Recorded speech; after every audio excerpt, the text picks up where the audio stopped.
Perjudica a los acusados. Hilario Pino, vamos con ello. Sí, perjudica a buena parte de los acusados y además al fugado Puigdemont. Hoy hemos visto a un trapero sin barba y vestido de paisano con traje y corbata. Nada que ver con el trapero que tuvo que acudir a la Audiencia Nacional hace poco más de un año, citado como imputado por las órdenes que dio como responsable de los Mossos el día del referéndum y los días anteriores. Nada más ocupar su asiento, el presidente del tribunal le ha preguntado por su nombre. José Luis Trapero Álvarez, 53 años de edad, estado social casado y soy mayor del Cuerpo de Mossos d'Esquadra. Ya lo han escuchado, no ha dicho Josep Luis, sino José Luis, un José Luis Trapero que a pesar del enfado de las defensas por la pregunta ha asegurado esa misma tarde que avisó a Puigdemont y a Junqueras de que la celebración del referéndum podría conllevar violencia y que incluso se prepararon Alfonso Pérez Medina por si tenían que detener a Puigdemont. Sí, ha sido la revelación de la tarde. Ha dicho el mayor de los Mossos d'Esquadra, Josep Lluís Trapero, que 2 días antes de que el Parlamento proclamara la declaración unilateral de independencia, los Mossos d'Esquadra ya tenían preparado un dispositivo por si la autoridad judicial les ordenaba detener al presidente Carles Puigdemont y a todos los miembros de su gobierno. Y ha dado detalles también, aunque no le ha dejado prácticamente el tribunal, de las 2 reuniones que se produjeron antes del referéndum. Ha dicho que advirtió personalmente a Puigdemont, a Oriol Junqueras y al exconseller de Interior Joaquim Forn de que mantener la convocatoria electoral podía provocar enfrentamientos en los colegios electorales. El cuerpo está a disposición porque habíamos tenido conocimiento de lo que había sucedido en el Parlamento.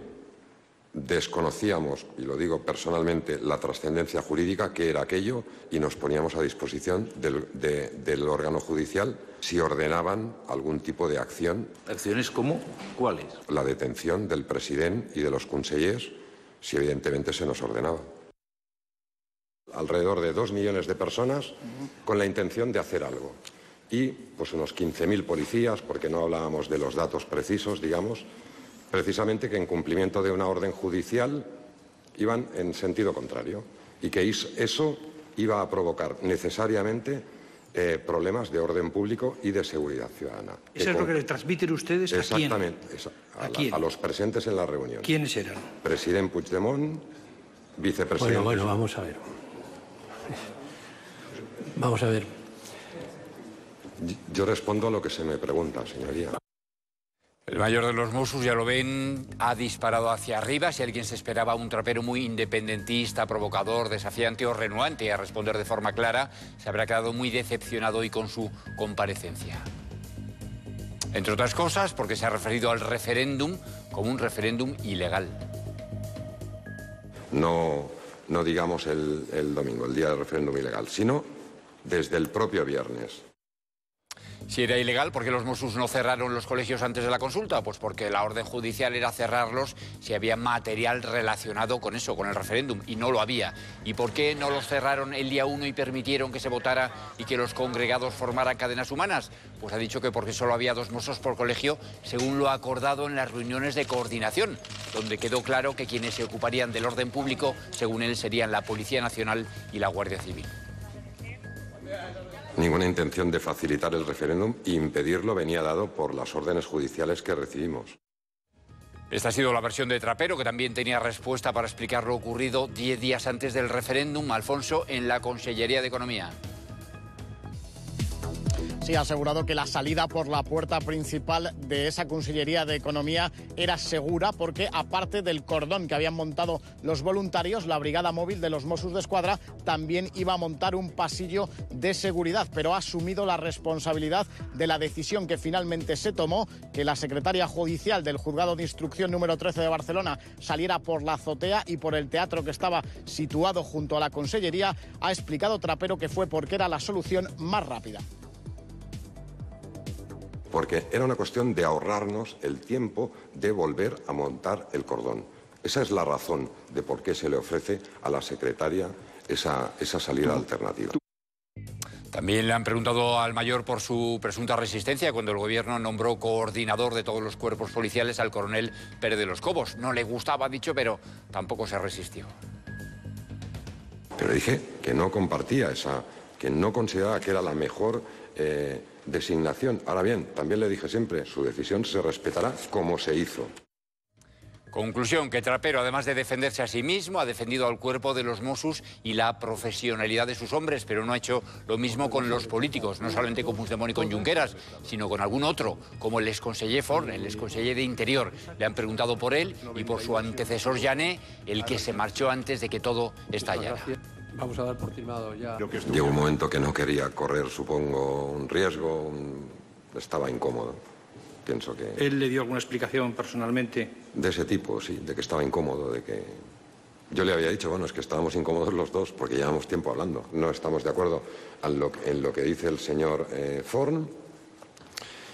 Y bueno, pues al final es un político, hace lo que él ocasiona. Yo pienso que había un punto, y lo he de decir así, porque lo entiendo así, de irresponsabilidad.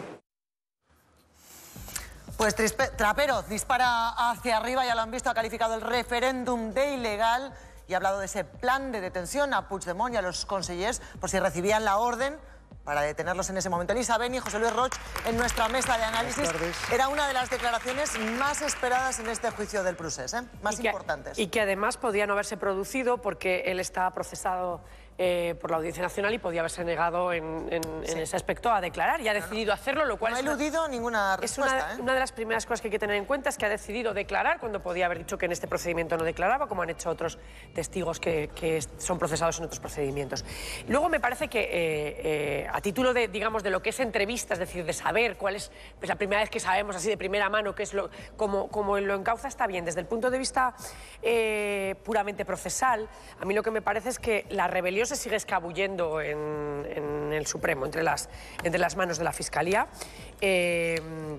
Y en esta declaración pues ha vuelto a suceder, es decir, se escabulle el tema de la rebelión y de alguna manera también el de la sedición cuando se reafirman en el hecho de que, como desde el principio se dijo, sí se ofreció hacer ese pasillo y sí podían haber salido por ahí, ¿no?